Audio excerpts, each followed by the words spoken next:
welcome back to the Motor Recon podcast. I'm your host, Adam. I'm joined again today by Rob, but as you will probably see, this one is a little bit different given the current state of the world. The UK at the minute is in lockdown, and that means we can't actually do this in person, so we're going to give it a whirl via sort of the modern technology route of video conference. So I hope the audio does come out alright on this. We've done a little test run, so apologies if it's not perfect, or as good as it normally is. Another thing off the back of this, obviously with everyone being in lockdown and various shows being cancelled, like we discussed Geneva, recently, the other day I got the email advising that Goodwood Festival of Speed has been postponed. They say postponed, but I'm suspecting cancelled because finding a date will probably be very difficult. So what we're going to do is just go through some of our past highlights of the Festival of Speed, and I've been going now for 10, 11 years. So just looking at some of those and maybe some of the stuff we would like to have seen at this year's, if it is to go ahead later in the year. So I'll let Rob kick off first with something that you would have liked to have seen at this year's Festival of Speed. I think it goes without saying, the things I would have liked to have seen this year, top of the list is Valkyrie, without question. Yeah. That would have been my biggest. I want to see that. We've seen it. When we first went to Geneva, I think it was nearly 2 years ago or something like that, was the first time we got our eyes on the Valkyrie when it was first launched at Geneva, wasn't it? Yeah, when it was a concept. They had the normal one and the AMR Pro version. That's right. Yeah. And that would have definitely been the thing that I would have really most wanted to see at Goodwood this year, to be honest. Yeah, proper working prototype going up the hill. That would have been really nice. The thing, I think the question on everyone's lips right now is, what does it sound like? Obviously, we've seen the promotional footage and things like that of them going around Silverstone, but we would have really wanted to see it going full chat up the hill. Yeah, absolutely. I think I'd have to agree with you on that. It is one of probably my most exciting cars of the future that's coming out. I think it looks insane. I absolutely do want to see one in person. I think for me, probably, it's actually another British one, and I know we've mentioned it before, but I really want to see it, which is the 765 LT from McLaren. I do really want to see it in the flesh. I'd quite like to see what it can do up the hill, given it is a bit more of a road car than the Valkyrie in many senses. A bit more sort of subdued and comfortable. I find it interesting how obviously it's got the long tail sort of naming on it. Yeah, it hasn't actually got a particularly longer tail, this one, hasn't it? It's longer than the other one. It's longer in the nose or something like that. It's not actually a long tail. I think they're just calling this name now. They've got this name because it's obviously a McLaren thing from the F1, and they're just going to stick with that name. It's like Ferrari with the GTOs and the whatnot and all that kind of stuff. Well, I think that, as you said, I think the biggest offender on that one's Porsche with obviously the Taycan Turbo, which obviously that's not a thing. Just a random little side note on that. Have you seen the guy in America who bought one and he's driven it 11,000 miles on a road trip around America and Canada? No. How did it hold up? Well, it's made it. But in 200-mile stints. No, I like the Taycan, and speaking of cars I would have really liked to see at Goodwood this year, I'd say the Taycan would have definitely been on my list of things I'd have really wanted. Oh, I've lost you a little bit there. Yeah, well, to be fair, that's it was there last year, and you could peek through sort of a little window. No, we saw it last year. They had like portals. Yeah, which was pointless because everyone knew what it looked like. It's just a Panamera, but electric. I don't really know why they were hiding the fact that it looks exactly like every other one. But that's the thing I would have really liked to see properly up and running, because obviously, again, I do have an interest in electric cars, so a major electric at least like that. They've got one at Porsche Centre Leeds, but unfortunately we can't go because it's closed. So that would pretty much. That would be a shame. But anyway, that's by the by. Yeah, I wouldn't actually mind seeing one in person, just to have a bit of a better look at it. The interior is what intrigues me more so than the exterior. Well, I think as well, what intrigues me about this is obviously one of the cars it's so usually compared against is the Tesla Model S. And in a lot of ways, compared to the Tesla Model S, it actually fights off the back foot a little bit as far as range and things like that. But in other ways, it's more competitive than the Model S, such as with its handling and performance. So I'm quite curious to see how they actually stack up against each other. sort of face to face. I'd like to see them both in the same space. Yeah, So, and I think we'll rely on other certain YouTubers to do things like the drag race between them and things like that, and do a proper range test and get that out, because I don't think they'll give us any, unfortunately. yeah. But we'll see. So I think those are the things we were really keen to see, weren't we? Yeah, and I think looking back on some of the stuff from the past, I think it'd be nice if we do it in sort of little categories, just because there's too many highlights. I mean, everything and anything that's worth seeing does go to Goodwood. So it's just trying to pick through the noise and find something that's your, favourite car that you've seen. So I think a good one for us to maybe start off with would be favourite racing cars that you've seen at Goodwood. Because, I mean, there's thousands of them. It's just picking one.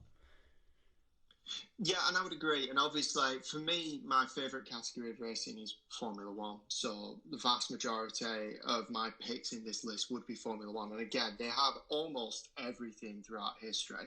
So far too many to choose from the start. If I'm going to whittle it down to two, I would say it's the McLaren MP44 from 1980. This was Honda powered. This was the very tail end of the turbo era. And famously, Ayrton Senna won the World Championship in 1988 with this. It was a dominant car. Yeah, and Goodwood has a good habit of taking old Formula One cars or old racing cars and everything like that, doesn't it? Which it's always nice for us to see, because sometimes obviously we were alive in that era, so to hear them going up the hill and see them and actually a bit more in action, it gives you a bit more of a feel of what it might actually have been like. It allows you to be a part of history as well. You get to understand more of them. It's one thing seeing the sort of footage in archive of what they were like, but it's another thing entirely to actually see them moving in the real world. And here, the noise is amazing, though, isn't it? Oh, yeah. I'd say my second pick, though, would be, and this is a close runner, would be the Braun G from 2009. Yeah. Because obviously that's another classic. Yeah, absolutely. You know, fairy tale underdog story of a team that was, going out of business to turn it round. It's probably everyone's favourite kind of story. Yeah. So it was great to see that. One of my favourite liveries as well is that car. Yeah, it's cool, isn't it? And I said the first time I saw that at Goodwood, I believe, was actually last year. That was the first time I saw it properly up close, running up the hill. Yeah.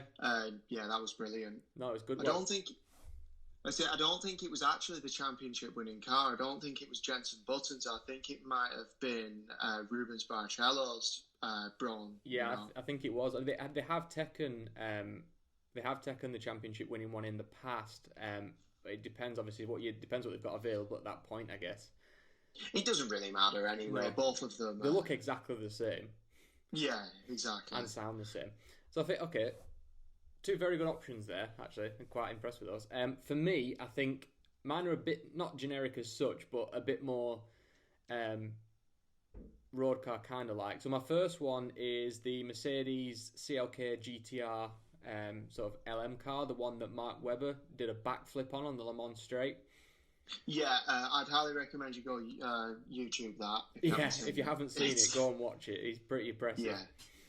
Obviously, it shows obviously just the limits that they run. Well, they used to at that point in time, and anyway, the limits that they were running the downforce on those cars. That was basically on the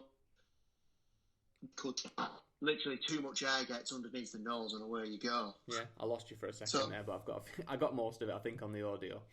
But that's fine. Yeah, so I think for me, I love it as well, because you're saying when the wind gets underneath, then the cars of that era in particular, because there's nothing underneath it catches and completely acts as it and does a full-on backflip, which I can't really put the footage on. Obviously, it's probably copyrighted, but I would highly recommend that you do go and search for it.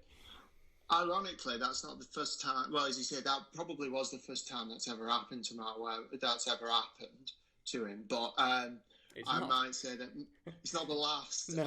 I think it was 2010 or something like that when he was racing for Red Bull in Formula One. He had an F1 car flip on him like that as well. He did. To be fair, I remember that. But and that's again. You definitely should YouTube that as well, because it's astonishing. Yeah, he's not had the best of luck, has he, with the No, he's done it twice. No, it's a really good pick though, and I would say as well, as far as Le Mans is concerned, they have some fantastic cars at Goodwood. I'd say we've seen the original Ford GTs, fantastic to see. The proper racing ones as well. And I would say as well, as far as racing cars, as far as Le Mans is concerned, I think it was last year where we got to see the Porsche 917s as well. Yeah, in we did. full Gulf livery. That was spectacular. Yeah, they had a load of them, didn't they, in a row? Yeah, obviously, if you've watched the documentaries on how Porsche got into Le Mans with the 917, you'll know that it took a little bit of perfecting to get the car right. None of the air was actually hitting the rear wing on the original one, in the original design, so it meant that it struggled very much in the corners. So if you look at the later design 917s, they have a totally reworked rear end, which allows them to obviously get more downforce off the back and things like that. So it was brilliant to see them all going up the hill, and you can see how the design developed over the years until they got it just right, hit the sweet spot. Absolutely, and it's one of my favourite classic racing cars. Alongside this one, my absolute favourite, it's my favourite car of all time. It's my favourite car I've ever made in terms of road cars, but also my racing car as well is the McLaren F1. Obviously the GTRs, particularly the long tail ones, the Gulf one and the other PlayStation branded one. I can't remember who sponsored that one. I think it was PlayStation. They've obviously, over Goodwood at the years, they've had every iteration of this car you can imagine. They had the road going versions of the long tails. They've had the LMs, they've had the GTRs, the normal F1s, everything. But for me, the story of the McLaren F1, the history that goes behind it, obviously at the time the fastest car in the world, the central driving position, everything about it is just cool. Oh yeah, and yeah, definitely. To get to see, well, I've now seen, I think, every single McLaren F1 racing car that's ever been, which is, I think, something that not many people can say, but I'm very proud to say that I've actually done that. And a lot of the road cars as well, to be honest, some of the rarest ones, just thanks to Goodwood and the stuff that these guys can pull together. Well, that's the thing, isn't it? It's pretty much replaced the British Motor Show as the event where... Well, there's no need for it. It's perfect. Big outdoor event in summer. Everyone who's anything to do with cars, they're like, all the big drivers go, everyone goes, because they just love, because it's a bit of downtime for them in a way. They can just muck around in a normal car, razz it up the hill, and just have a bit of fun. So I think it's good for that. Yeah, absolutely. I think, okay, next topic, I think I just going to do is your favourite hypercar that you've seen at Goodwood. Yeah. Doesn't necessarily have to be in the show. It can be in the customer car park because there's been insane things in there. But what do you think you'll go for with that one? For me, obviously, it's probably not considered a hypercar as far as today is concerned, but it was certainly considered a hypercar in its day, and that was the Jag XJ220. Okay. Yeah, good choice. So I only ever see these at Goodwood, really. Yeah, you don't see many around. I've only ever seen one on the road, and that actually was going to Goodwood. Yeah, and as you know, it's we've discussed this car before, so just to briefly go over some of the stats, it obviously had a V6 engine and it was able to do 212 miles an hour, which for a short time at least made it the fastest production car in the world from 1992 to 1993. Yeah, until my McLaren F1 turned up and showed it. Well, I think it was beaten by a Bugatti. You know, I think it was actually the EB110. Yeah. Oh, yeah, actually, potentially was actually. That did 218 or something daft, didn't it? Like, not much more. Well, it went for a long time, but either way, I don't get to see them very often, and that's definitely the one that I'd say hypercar-wise I do like. They're so weird and massive. Yeah, it's a good choice. I love them, as you well know. Right. Favourite hypercar? Koenigsegg 1-1 stands out for me. Yeah. I've been lucky enough again to see 4 individual different ones out of the 5 produced, which is probably another good thing. 2 of them at Goodwood and a few others on the road elsewhere. Absolutely insane car. 1 horsepower for every kilogram of weight, which is probably more common now than it was back then when they originally made it. Insane aero, insane looks. Like I say, I massively respect Christian and what he can achieve in these sort of cars with very small budget.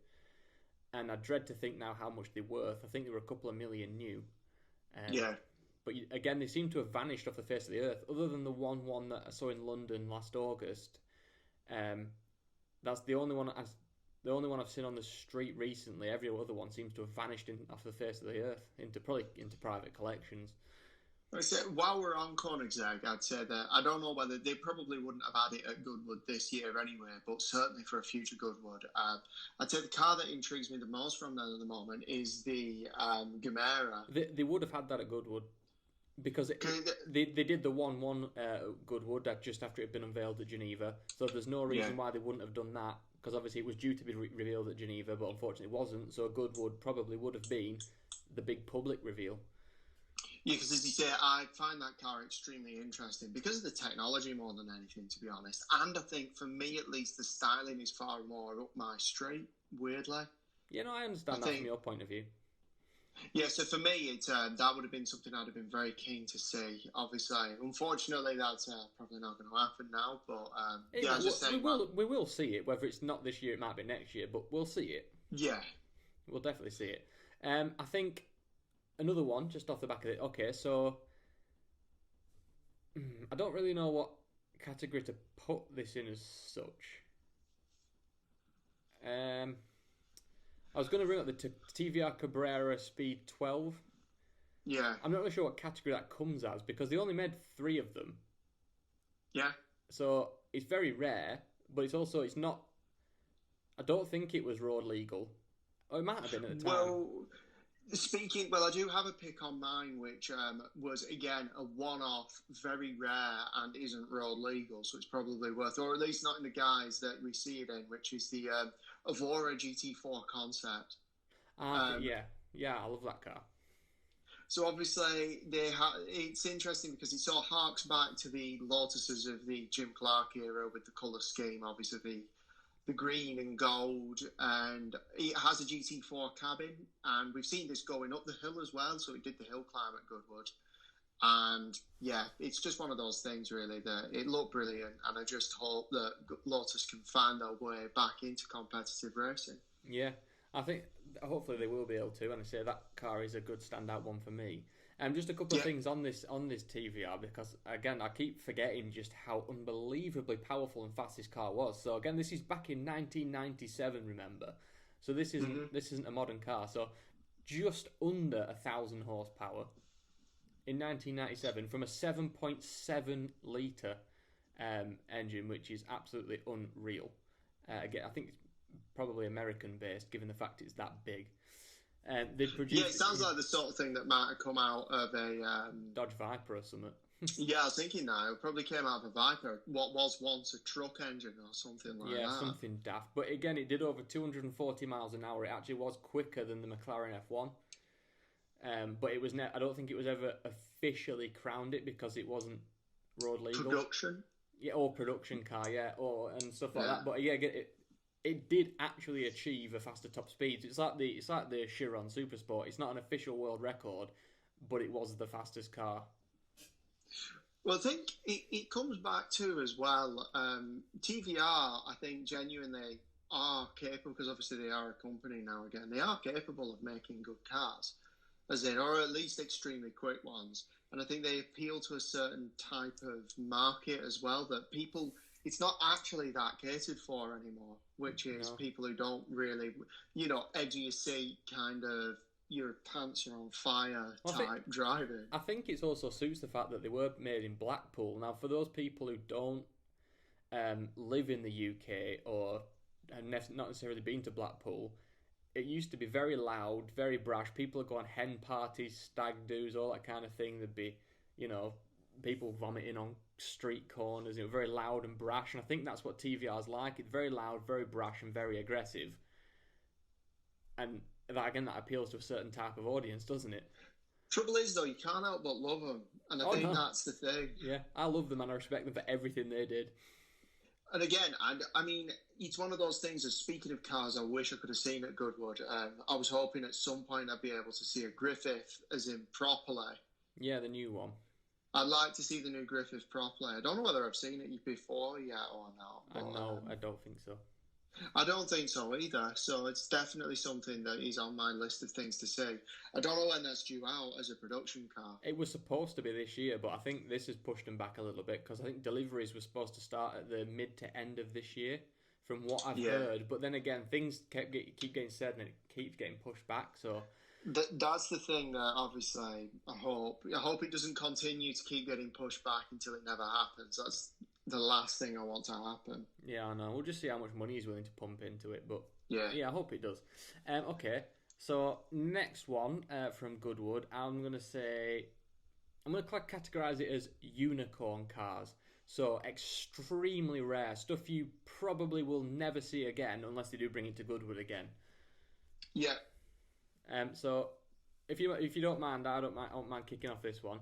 Yeah. So for me, it's a one of one car. I thought I would never ever see this in my life, but it's the 2006 Ferrari P45 by Pininfarina. Okay. Absolutely unreal car, based on the Enzo as far as I remember. The looks to me, I'm not, as you know, a massive Ferrari fan, but the looks are unreal. I think it's very futuristic in its design. If you brought this out today, it would look modern.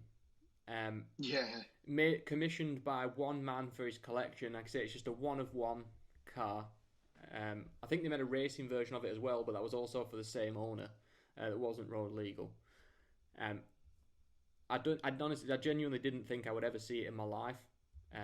But obviously Goodwood did provide that for us, which is another thing we can thank them for. Go on, I'll let you go for your next one. Yeah, I'd say my absolute, I'd say one of my favourite ones for sure is the Alfa Romeo TZ3 Stradale. Okay, yeah. So obviously, unbelievable design, and you can clearly see where the 8C, I think it is based on an 8C actually. So as far as its looks are concerned, I think that's definitely where it gets it from. It's worth noting as well, I can certainly see that that's where it gets... that's where the Alfa Romeo Disco Volante gets its looks as well. So, again, stupidly rare and very quick as well. So, I think it had a V10 actually, So, fair amount of power, yeah. Something ridiculous. I think it had a ridiculous displacement, like an 8.4 litre V10 or something like that. It was wild. Probably American again. Yeah. But the car for me, I've been lucky enough again to see two of them, a yellow one and a blue one, which I don't know if that's the only two in existence or if they did make more. I'm not entirely sure. But I say we've seen them at Goodwood. Again, unbelievably rare. I did not know that car existed until I saw it at Goodwood. Yeah, me neither. I'd never heard of it. I'd never seen it. It somehow managed to skip the news. And then I saw a few things come up about it actually recently, which is what sparked me to obviously try and put it in the podcast. But just like, I can't believe I've actually seen these and how rare they are. I don't know if it was Alfa Romeo themselves that brought it or if it was the owner or what, but it was good to see. Yeah, I suspect it'll have been celebrating an anniversary or something like that. Probably. But, again, it was one of those finds at Goodwood, which you often do get, which is you genuinely don't know about the car until you see it at Goodwood. Yeah, like absolute complete unicorn. Didn't even know it existed. Yeah. Which is good for me. All right, next one I'm going to do. Favourite supercar, go on. So, favourite supercar I've ever seen at Goodwood? I would probably say it's the first time I clapped eyes on the McLaren 650, I'd actually say. Oh, back in the day, yeah. Reason being is because, obviously, up until the 650 came along, obviously, we had the 12C, didn't we? Yeah. And to me, the 12C always felt like it was a bit of a half-done type of a fairy. McLaren's formula wasn't quite perfected by that point. No, I think what they've done is they focused so much on making that car be good on round corners and things, which I don't doubt them for. They've taken a lot of the passion out of it, and I think they got a few complaints from owners and reviewers about that, so they then quickly whipped up the 650S, which solved a lot of them issues, and it looked a lot better as well. And that's my point, as in I think the 650S was the first McLaren road car of the modern era that came along that had that brand, which has continued through to this day. I'll say I've had a ride in one up the Shells of Wash Hill climb, and it was bloody quick. And that's an older car. I would say the 650S was probably the one that proved that McLaren could make road cars in the modern era that could stand up against Ferrari and Lamborghini and other people like that. Yeah, now people argue they don't necessarily have the passion that they have or the excitement, but they certainly have everything else. They beat them on pretty much every factor you can throw at them, other than potentially the fizz. Yeah, and did the 650S have that fully independent suspension all round? Yeah, Or yeah, did that was the same as the 12C. Yeah, because as you say, that's a very interesting sort of fact, and that probably contributes to being so quick round the track, Oh, obviously. absolutely. Yeah. Favorite supercar for me, actually, on the subject of McLaren, is actually the Senna. Um, it's not the first one I saw at Goodwood. I had seen them prior to going there, but we saw quite a few of them again. And in the customer car park, there was again probably one of the first deliveries or a pre-production one was in the car park, which you just don't see anywhere else. Some may class it as a hypercar, but I think it is. I don't know, more supercar for me. I think the P1 was the hypercar. But as you said, a P1 was a big watershed moment to see that in the flesh as well at Goodwood, actually. Yeah, there was another one. You don't see them around at all. It's the rarest of the Holy Trinity in terms of seeing them out and about. I've seen more LaFerraris in 918s than I have P1s. Yeah. That's actually too. I didn't know we were both going to go for McLarens there, which is good. It shows how much the brand has an impact on us at least. Okay, next one. Favorite classic, can be anything, race car, road car, whatever you want. Favorite classic car from sort of 50s and 60s, I'd say. Something that I didn't actually see until a few years ago, obviously I've known about it for a long time, was the original Aston Martin DBS from 1969. Or I think it ran from 67 to 72, something like that. But either way, the original DBS is certainly one that I was very pleased to see. Yeah, beautiful car as well. I think if I say so myself.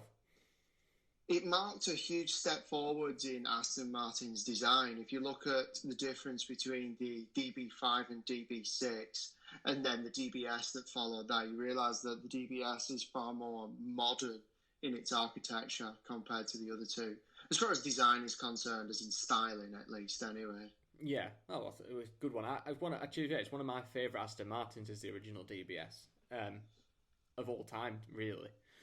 Yeah, and obviously in the 80s they revived that kind of style for the Vantage. Yeah, actually, that's my second favourite, just because I love that Vantage. Yeah, it's great, isn't it? Yeah. So I'd say that original DBS is probably my favourite. Okay, for me, probably, and again, I know there's a couple of different variants of it, but they've all been there. The original GT40. Yeah, sure. Again, and I love the history behind it. I love the stories that go with it, but I love all variations of it. Mark 1, 2 and 3. I think they look fantastic. I'm glad that Ford have carried on that design into the newer ones, but it's just the stories behind it for me, and the sound and the everything. I mean, obviously it's interesting how I really like the design of the Ford GT from, I think, the early 2000s. Yeah, so the Mark II, if you will. Yeah, I really like that design. Obviously, the retro looks, and obviously they didn't change. They basically took the approach of if it ain't broke, don't fix it, and I think that really worked actually in that occasion. No, 100%. I would agree with you on that front. I even like the new one. It does look fantastic. And when they actually, again, this was at Goodwood, just that when they sort of launched the new GT and they brought it to Goodwood to obviously show off a little bit, they had one going up the hill, the yellow one, but they had on the Ford stand, they had the original GT40, and then on the next level up, but it was glass floors the whole way through, so you could have it. So it was the original GT40 on the bottom, then the second one in the middle on the glass floor, and then on the top floor was the new one, and they're all stacked up. That looked really cool, did that? That was really, really cool, I must admit. And I like the newest GT as well. I think this took a very brave decision swapping it out for a V6. That could have gone very badly wrong, but it seems to have done quite well. People who've driven it just say that it's a mental car to drive, and I think that's what some of the appeal is, regardless of the engine. I think it sounds good as well, and especially if they've fitted the sports exhaust option, which I don't think you could get in the UK, or at least the Akrapovic exhaust system anyway. But yeah, great looks, great car, and I say Goodwood for us especially it is the car event of the year. It's the best car show I've ever been to in any guise, and I don't think anyone can ever beat it other than perhaps Monterey Car Week. Yeah, as far as the UK is concerned, though, it is the place to go, really. Yeah. As far as car shows are concerned, that's it, really. It's the one. Yeah, and obviously there's loads of other little ones going up and about, but Goodwood for us is the best thing best car show. I think if I ever get a chance to go to Monterey Car Week, I absolutely will jump at the chance. But obviously, it's a bit more of a stretch getting to California over the course of a week-long show. But nevertheless, I will endeavour to try at some point in the future. But I think that for me is a good place to probably wrap this up. I say apologies for the slight lack of audio control over here and whatnot, but we'll do our best during these hard times, and we'll see you next week for another episode. Yep, see you in a bit. See you later. Bye bye.